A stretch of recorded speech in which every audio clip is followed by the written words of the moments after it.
In August of 1595, 15,000 men faced 100,001. On August 23rd, a Wallachian prince with a double-bladed axe turned the Ottoman Empire's greatest army into a panicked mob drowning in their own ambitions. This is how geography, genius, and sheer audacity humiliated the world's mightiest military machine. Picture this: Ottoman soldiers, the terror of 3 continents, thrashing desperately in muddy water, their heavy armor dragging them down. Their Grand Vizier, second only to the Sultan himself, thrown from his horse into the marsh, saved from drowning by a nameless slave. The Prophet's sacred banner, never before captured by Christian hands, falling into the mud as 100,000 of the world's finest warriors flee from a force 6 times smaller. The fate of Christian Europe hung on a single bridge, barely 20 feet wide. By the end of this video, you'll understand how one man's tactical brilliance turned a marsh into the Ottoman Empire's worst nightmare. You'll discover the secret weapon that wasn't steel or gunpowder, but mud, how a religious relic may have changed European history, and why the Sultan's own banner ended up in Christian hands. But here's what the history books don't tell you, Michael. The brave knew exactly where to position his cannons for maximum devastation, down to the foot. How? What made Sinan Pasha, veteran of countless victories, fall into such an obvious trap? And why did the Ottomans keep attacking the same deadly choke point, sending wave after wave of their best troops into certain death? How could the world's most disciplined army lose control so completely? How did a minor principality's prince outmaneuver the Grand Vizier himself? The answers lie in 6 hours of combat that shattered the myth of Ottoman invincibility. Among the chaos, one image stands out: a slave, faced with a choice that would echo through history: save the drowning Grand Vizier or seize freedom. His decision would impact the fate of empires. To understand how this David versus Goliath moment happened, we need to go back 3 months. If you're fascinated by the untold stories of history's most decisive battles, hit that like button and subscribe for more epic war content. Now, let me take you back to the summer of 1595, when the Ottoman Empire's massive war machine rolled toward what should have been an easy conquest. The long Turkish War had already claimed tens of thousands of lives across Central Europe. For 3 years, Habsburg and Ottoman forces had clashed in a brutal struggle that turned entire regions into graveyards. But in the small principality of Wallachia, something was about to change. Michael the Brave wasn't supposed to be a warrior prince. Placed on the throne as an Ottoman vassal in 1593, he was expected to be another puppet, sending tribute to Constantinople and keeping his Christian subjects in line. The Ottomans had miscalculated. Within months, Michael had begun planning the unthinkable complete independence from the empire that had dominated the Balkans for 2 centuries. The spark came in November 1594. Turkish creditors, who had economically strangled Wallachia for generations, were gathering in Bucharest for their annual collection. Michael struck first. In a coordinated action across the country, Ottoman creditors and their guards were eliminated. The message was clear: Wallachia would no longer kneel. But here's where it gets insane. Michael didn't just rebel, he declared a holy war.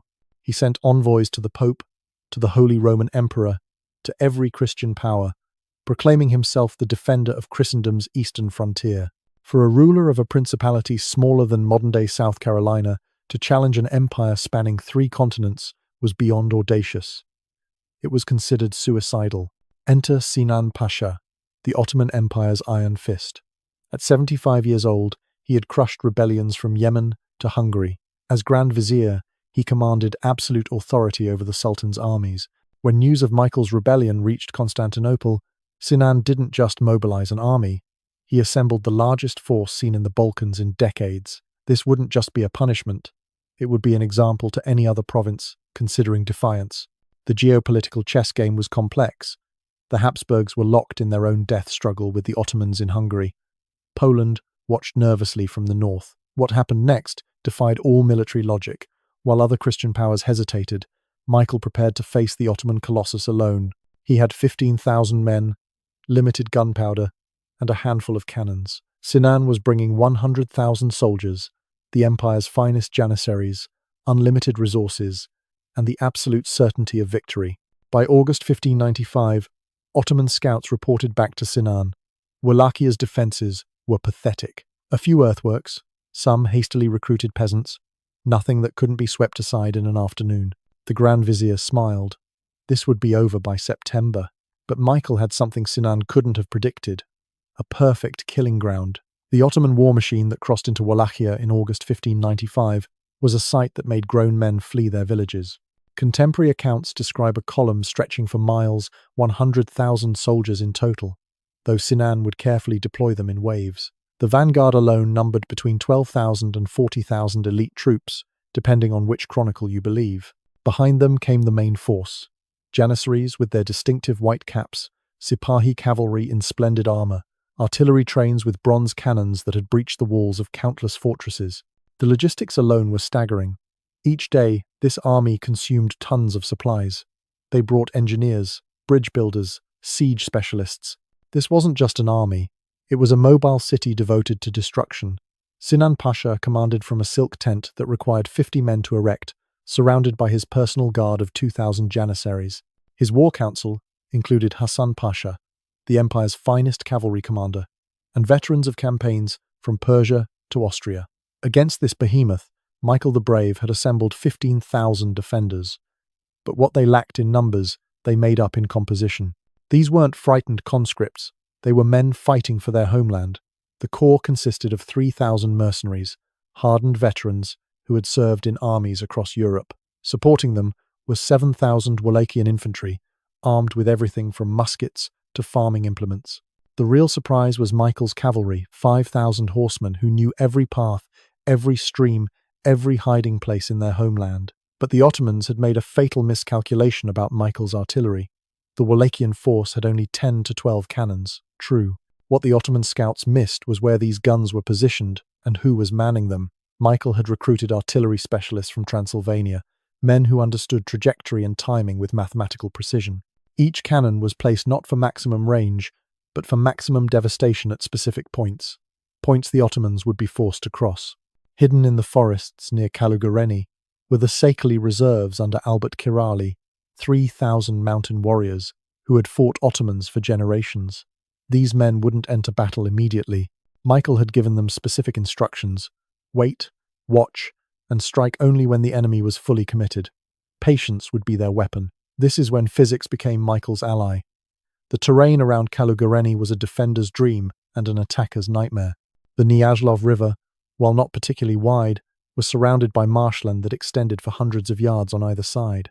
In August, after summer rains, this marsh was a treacherous mix of deep mud and hidden pools. A man in armor who left the solid ground might never emerge. The single bridge crossing the Neajlov was perhaps 20 to 30 feet wide enough for a merchant's cart. Catastrophic for an army. Any forced crossing would be compressed into a narrow column. Perfect targets for artillery. But Sinan's scouts reported it as a minor obstacle. After all, Ottoman engineers had bridged the Danube itself. What was one small Romanian river? Then the killing ground revealed its true purpose. Michael had spent weeks studying this terrain. He knew that once an army committed to crossing the bridge, the marshy ground would prevent any meaningful deployment. The Ottomans would have to feed their forces piecemeal into a natural shooting gallery. The forests on either side would mask Wallachian movements while funneling Ottoman advances into predictable paths. On the morning of August 23rd, both armies took their positions. The Ottomans made camp 3 miles from the crossing, their colourful tents spreading across the landscape like a lethal garden. Sinan organised his forces with typical Ottoman efficiency. The vanguard would secure the crossing, engineers would improve the bridge if necessary, then the main force would pour through and crush whatever rabble Michael had assembled on the far side. Michael positioned his forces differently. The cannons were hidden behind earthworks, their positions carefully calculated. Infantry lined the far bank, ready to contest any crossing. His cavalry waited in the forest, invisible to Ottoman observation. Every man knew his role in the deadly dance about to begin. As dawn broke on August 23rd, both armies knew this day would be written in blood. Dawn mist rose from the Neajlov marsh as Ottoman scouts thundered toward the bridge. These were the empire's finest light cavalry, men who had ridden from the Syrian deserts to the Hungarian plains. Their mission was simple: probe the crossing, assess resistance, report back. They never made it. Wallachian horsemen erupted from the forest like ghosts given form. The first Ottoman scout barely had time to wheel his horse before a Wallachian lance found his chest. Within minutes, the entire scouting party was dead or fleeing, their riderless horses splashing through the marsh in panic. But here's what the history books don't tell you. This wasn't random violence. Michael had ordered his men to let some scouts escape. He wanted them to report back. He wanted Sinan confident. Back at the Ottoman camp, the Grand Vizier received the reports with irritation rather than alarm. A few enemy cavalry? Expected. His scouts confirmed what he already knew. The bridge was defended but passable. The Wallachians had earthworks on the far bank, some artillery, nothing his vanguard couldn't handle. Sinan ordered 12,000 men forward his elite troops, the ones who had stormed fortresses from Baghdad to Belgrade. The Ottoman vanguard moved with practiced efficiency. Janissaries marched in perfect formation, their bands playing martial music that had struck terror across 3 continents. Behind them came the assault troops, with scaling ladders and siege equipment, ready to storm whatever pathetic fortifications the Wallachians had erected. The morning sun glinted off thousands of helmets and weapons as they approached the fatal crossing. What happened next defied all military logic. As the first Ottoman units reached the bridge approach, they found something unexpected. The ground, which had seemed solid from a distance, turned treacherous. Horses began to sink into concealed mud. Men in heavy armor found each step increasingly difficult. The neat formations began to compress and disorder as soldiers searched for solid footing. Michael watched from his position on the far bank. He had spent 3 months preparing this ground, having his engineers divert small streams to create additional marshland, disguising the worst areas with rushes and branches. Now, as thousands of Ottoman troops bunched up at the bridge entrance, his artillery captains made final adjustments to their pieces. The psychological warfare had already begun. As Ottoman troops struggled with the terrain, Wallachian drums began a slow, ominous beat. Then came something that made veteran Janissaries pause church bells. Every church for miles around began ringing, their bronze voices carrying across the marsh. To Christian ears, it was a call to divine protection. To Muslim soldiers, it was an alien sound that spoke of the strange land they were invading. But the Ottomans had made a fatal miscalculation. Sinan, sitting in his command tent 3 miles away, couldn't see the deteriorating situation at the bridge. His subordinate commanders, trained to show initiative, decided to press forward rather than report problems.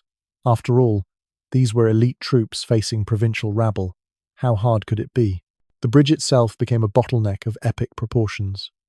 Wide enough for perhaps 4 or 5 men abreast, it forced the Ottoman vanguard to abandon their tactical formations. Worse, the wooden planking, soaked from morning dew and marsh spray, became increasingly slippery as hundreds of boots churned across it. Men at the front were pushed forward by the pressure of thousands behind them, unable to retreat even if they wanted to. Here's where military discipline died its first death. As the leading Ottoman elements finally reached the midpoint of the bridge, Michael's concealed artillery spoke. The first volley was devastating, solid shots smashing into packed ranks at point-blank range. Men didn't just fall, they were blown off the bridge into the marsh below. The wooden structure itself shook from the impact, throwing more soldiers off balance. The Wallachian artillery wasn't firing randomly. Each gun had been assigned a specific zone, their crews drilling for weeks on this exact scenario. As Ottoman officers tried to rally their men and push forward, the second volley struck. This time, the gunners had loaded grape shot, turning their cannons into massive shotguns that swept the bridge clear of living men. But Sinan's troops were veterans. Despite the carnage, Janissary officers rallied their men for another push. Drums beat the advance. Religious banners were raised. The Empire's finest infantry, prepared to do what they did best, advanced through hell itself to achieve victory. They surged onto the bridge again, stepping over their dead comrades, screaming war cries that had echoed from Vienna's walls. This is where heroes and cowards revealed themselves. A Janissary captain named Mehmet led the third assault personally, sword in hand, his men following despite the obvious death trap. They made it 3/4 across before Wallachian musket fire erupted from concealed positions. Mehmet fell with 3 bullets in his chest, his body tumbling into the marsh to join hundreds of others. The morning's combat had lasted less than 2 hours, but already the bridge approaches were carpeted with Ottoman dead. The marsh waters ran red. Wounded men cried out in Turkish, Arabic, and a dozen other languages of the empire. And still, the Ottoman command pushed more men forward. Then Sinan made the decision that would haunt Ottoman military history. Sinan Pasha's order echoed across the Ottoman camp. Send in Hasan Pasha's cavalry, find another crossing, flank them. It was a sound tactical decision that would become a strategic disaster. As 8,000 of the empire's finest horsemen wheeled away from the killing bridge, the main assault began in earnest. The Grand Vizier had decided on overwhelming force. No more probing attacks. He ordered 30,000 men forward simultaneously. The ground shook under the weight of this human avalanche. But the real weapon wasn't steel or gunpowder. It was the terrain Michael had chosen. As thousands of Ottoman soldiers pressed toward the bridge, the marsh revealed its deadly nature. What had seemed like solid ground dissolved under the weight of armored men.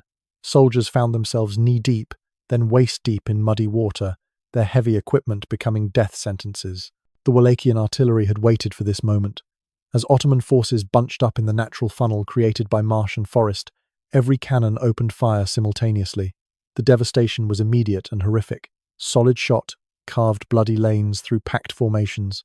Men simply disappeared, reduced to red mist by direct hits. The psychological impact was even greater. Soldiers at the rear, unable to see what was happening, continued pushing forward, driving their comrades into the meat grinder. Then Michael himself entered the fray. Wearing distinctive armor and wielding his legendary double-bladed axe, he led 2,000 cavalry in a devastating charge across the bridge. This wasn't the desperate defense of a cornered prince. This was calculated aggression. The Ottomans, pressed together and unable to maneuver, couldn't form proper defensive formations. Michael's axe rose and fell like a metronome of death, each swing dropping another enemy. His presence electrified the Wallachian forces, who surged forward with renewed fury. What followed was not combat, it was catastrophe. Ottoman soldiers, pushed from behind and attacked from the front, had nowhere to go but into the marsh. The lucky ones died quickly from Wallachian blades. The unlucky ones, weighed down by armor and equipment, drowned slowly in 3 feet of muddy water. The bridge became so clogged with bodies that living soldiers were forced to climb over their dead comrades, only to be cut down in turn. But here's the detail that changes everything. While the main Ottoman force was dying at the bridge, a smaller Wallachian unit had circled through the forest. Led by a Moldavian captain named Radu, these 500 horsemen struck the Ottoman camp itself. They weren't after supplies or plunder. They were after something far more valuable, the Ottoman artillery park. As Sinan's attention was fixed on the bridge disaster, Radu's men overran the lightly guarded cannons. Within minutes, they had spiked or captured 15 pieces of Ottoman artillery, turning the Empire's own weapons into useless metal. The first phase had lasted 90 minutes. The bridge approaches were carpeted with Ottoman dead. The marsh had claimed hundreds more. Wallachian losses were minimal, perhaps 200 dead and wounded. But the battle was far from over. Through his field glass, Michael spotted dust clouds to the south. Hassan Pasha's cavalry had found a ford 2 miles downstream. Hassan Pasha was the Ottoman Empire's premier cavalry commander. His horsemen had shattered armies from Persia to Poland. As they splashed across the downstream ford, he allowed himself a moment of satisfaction. The Wallachian flank was exposed. In minutes, his cavalry would roll up their line like a carpet. The bridge defenders would be caught between hammer and anvil. The rebellion would end before noon. But Michael had one more card to play. Hidden in the forest, Albert Kirali's 3,000 Sekli warriors had waited for 3 hours. These mountain fighters knew Ottoman tactics intimately. Their families had fought Turkish raiders for generations. As Hassan's cavalry reformed after crossing the river, expecting to face panicked infantry, they instead met a wall of veteran fighters emerging from the trees. The collision was titanic. Ottoman sabers met Sekli axes in a melee that contemporaries described as hell made manifest. But the Ottoman cavalry, magnificent in open field battles, found themselves at a fatal disadvantage in the broken ground near the forest. Horses stumbled on roots and fallen logs. The tight spaces between trees negated their mobility advantage. Worse, the Sekli fought with a coordinated fury that spoke of careful planning, not desperate defense. History pivoted on what happened next. As Hassan's elite cavalry found themselves bogged down in forest fighting, Michael executed a maneuver that would be studied in military academies centuries later. He pulled half his bridge defenders, 3,000 men, and sent them racing to support the Sekli. This should have been suicidal, weakening his main position while the Ottoman assault continued. Instead, it was genius. The Ottoman forces at the bridge, seeing Wallachian troops withdrawing, surged forward with renewed confidence. Finally, the enemy was breaking. They pressed onto the bridge with desperate courage, their officers promising rich rewards for the first men across. They pushed through their own dead, ignored the continuing artillery fire, and actually reached the far bank in significant numbers. Then the trap sprang with devastating precision. The retreating Wallachians suddenly turned, Fresh troops emerged from concealed positions. The Ottoman spearhead, exhausted from fighting across the corpse-clogged bridge, faced a counterattack they couldn't resist. As they tried to retreat, they found the bridge blocked by their own reinforcements pushing forward. Panic spread like wildfire. But the battle's strangest twist was yet to come. On the southern flank, Hasan Pasha's cavalry was disintegrating. The combination of Sekli fury and Wallachian reinforcements had turned ordered retreat into rout. Ottoman horsemen, the terror of Europe, fled through the marsh, many drowning as their horses stumbled in the treacherous ground. Hasan himself, wounded by a Zekli axe, barely escaped with a handful of bodyguards. The Ottoman command structure began to collapse. Sub-commanders couldn't communicate through the chaos. Units received contradictory orders, or no orders at all. Some pressed forward, others retreated, creating a military disaster of epic proportions. The bridge became an altar of sacrifice, where Ottoman military prestige went to die. Michael, watching from horseback, saw his moment. The Ottoman forces were split, demoralized, leaderless in many cases. Their artillery was captured, their cavalry scattered, their infantry dying by hundreds in a battle they no longer understood. It was time for the killing blow. For God and Wallachia, Michael's battle cry carried across the marsh as he led his personal guard in the day's final devastating charge. This wasn't just another attack, this was the stuff of legend. The prince himself, axe whirling in deadly arcs, carved through Ottoman ranks like a ship through water. Behind him came 1,000 of Wallachia's finest warriors, men who would die before retreating. The psychological impact was immediate and catastrophic. Ottoman soldiers, already demoralized by hours of slaughter, saw their enemy's supreme commander personally leading the attack. In their own army, such exposure of leadership was unthinkable. Where was Sinan Pasha? Where was the Ottoman leadership? The answer would soon shock both armies. As Michael's charge smashed into the Ottoman center, the unthinkable happened. The Sultan's sacred banner, the holy standard that had led Islamic armies for generations, wavered and fell. A Wallachian soldier named Stansiu, whose name deserves remembrance, cut down the standard-bearer and seized the banner.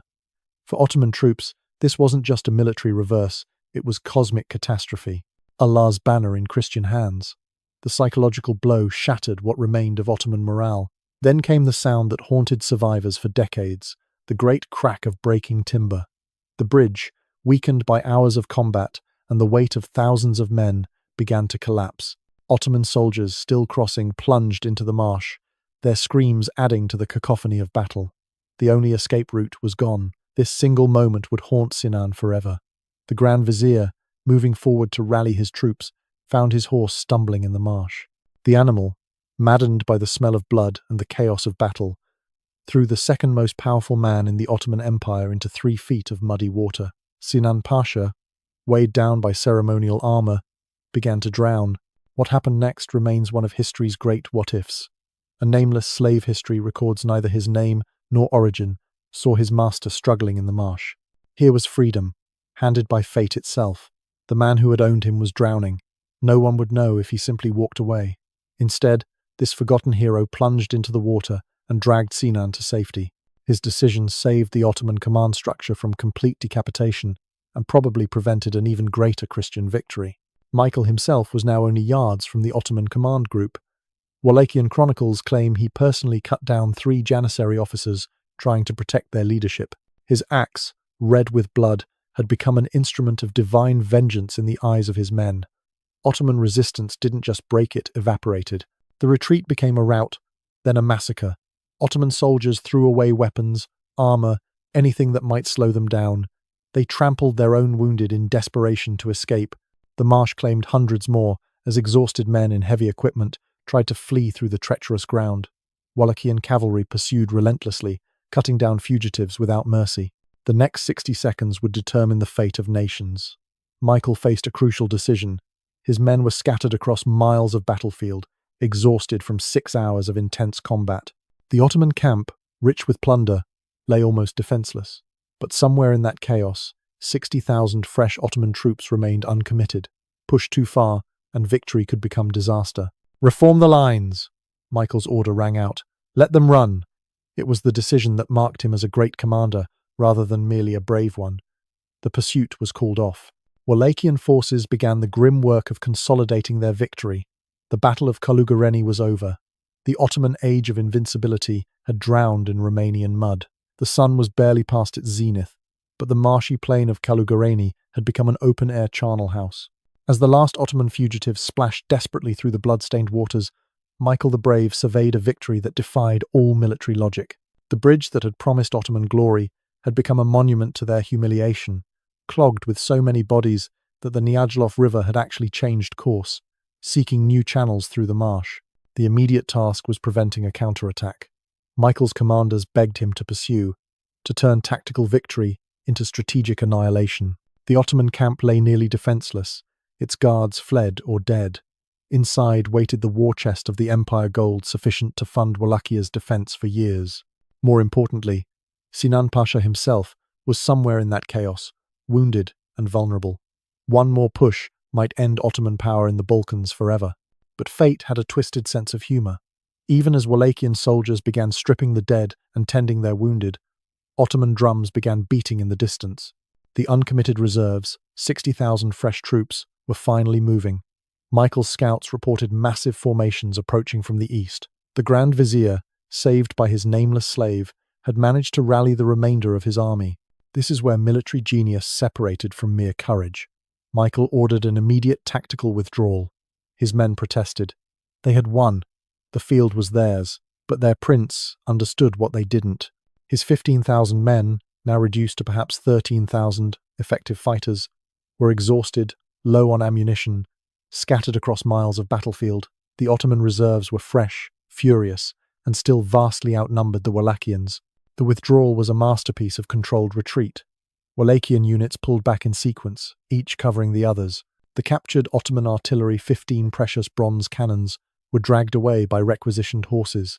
The Sultan's banner, that priceless symbol of Ottoman humiliation, was carefully preserved. Even the wounded were evacuated, carried on improvised stretchers by their comrades. But the real victory was written in Ottoman blood. As burial parties later worked to clear the killing ground, the scale of the disaster became apparent. Conservative estimates placed Ottoman losses at 10,000 to 15,000 dead and drowned. Some chronicles claim the number reached 20,000. The elite Janissary corps had been gutted.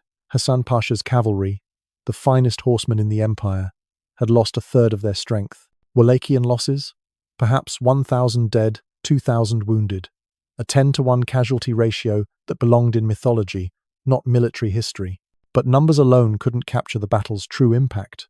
The Ottoman Empire's aura of invincibility, carefully cultivated over 2 centuries of conquest, had been shattered in 6 hours. Here's what the Ottoman chronicles tried to hide. The psychological devastation was worse than the physical losses. Janissaries who had stormed the walls of Constantinople itself had fled from Romanian peasants. The Sultan's sacred banner was gone, carried off as a trophy. Sinan Pasha, the terror of 3 continents, had nearly drowned in 3 feet of muddy water, saved only by a slave's mercy. The immediate aftermath revealed character on both sides.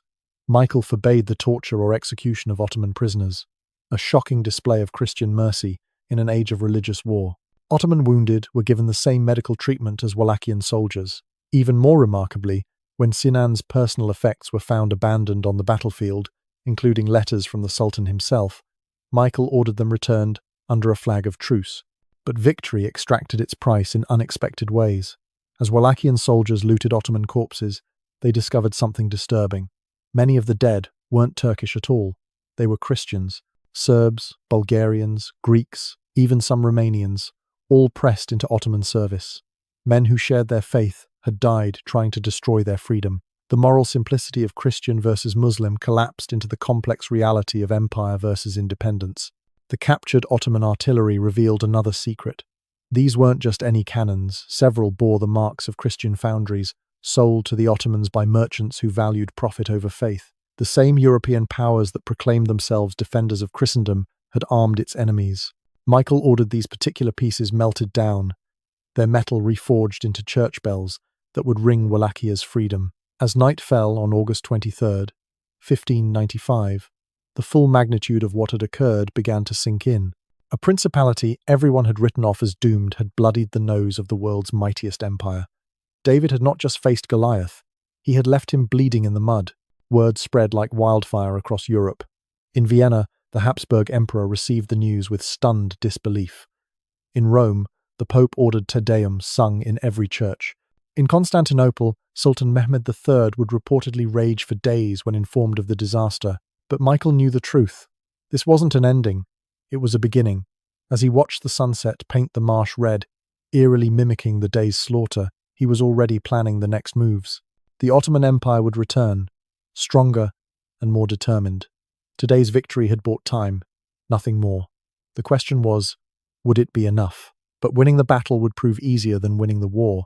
The Battle of Călugăreni echoes through history as one of warfare's great paradoxes, a tactical masterpiece that couldn't prevent strategic defeat. Within months, Ottoman reinforcements would force Michael to abandon Bucharest. Within years, the hero of Calugareni would die, assassinated, his dream of a united Romanian state unfulfilled. Yet the 6 hours of August 23rd, 1595, had changed something fundamental in the relationship between empire and principality, between conqueror and conquered. Modern military academies study Calugareni as a textbook example of terrain exploitation. Michael's use of the marsh-bridge combination created what tacticians call a force multiplier, making each defender worth 6 or 7 attackers.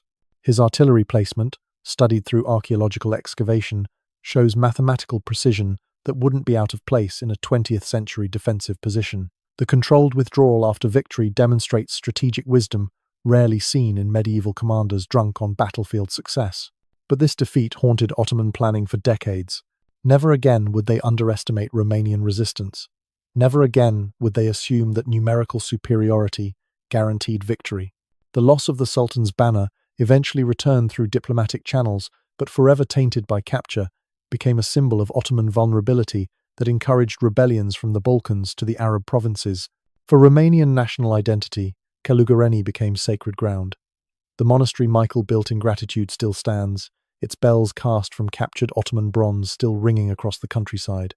Every August 23rd, Romanians remember the day when their ancestors proved that courage and cunning could humble an empire. The battle entered folklore, growing with each retelling, until Michael's axe could split 3 enemies with one blow, and the marsh swallowed entire Ottoman regiments. The deeper lesson transcends nationality or era. Calugareni proves that military dominance exists only within specific contexts. Change the context, force the enemy to fight where their advantages become liabilities, and David can indeed defeat Goliath. The Ottomans brought the wrong army to the wrong place, pushed forward by institutional arrogance that confused reputation with reality. Consider what this means for any era's dominant powers. The British Empire learned it in American forests. Napoleon learned it in Spanish mountains. The lesson repeats whenever military might meets determined resistance on chosen ground. Technology changes, empires rise and fall. But the fundamental truth remains. The weak can defeat the strong by refusing to fight on the strong's terms. Now you understand why 15,000 defeated 100,000, not through miraculous intervention but through brilliant exploitation of every possible advantage. Michael the Brave turned Wallachian weaknesses into Ottoman disasters. Limited forces became concentrated firepower. Defensive positioning became offensive opportunity. Even the retreat became victory preservation. The Ottoman Empire would endure for another 3 centuries, but something died in that Romanian marsh. The myth of inevitable Ottoman conquest drowned alongside thousands of Janissaries. Christian Europe, watching in amazement, realized the Sultan's armies could be beaten, not just by great powers, but by anyone with the courage and cunning to try. In the end, Calugareni reminds us that history pivots on moments of impossible courage. When 15,000 men stood against 100,000, they weren't just defending a bridge or a principality. They were proving that the human spirit, properly led and positioned, can overcome any odds. The marsh that claimed so many lives also nurtured a legend that freedom, however outnumbered, can triumph over empire, making this not an ending, but a beginning.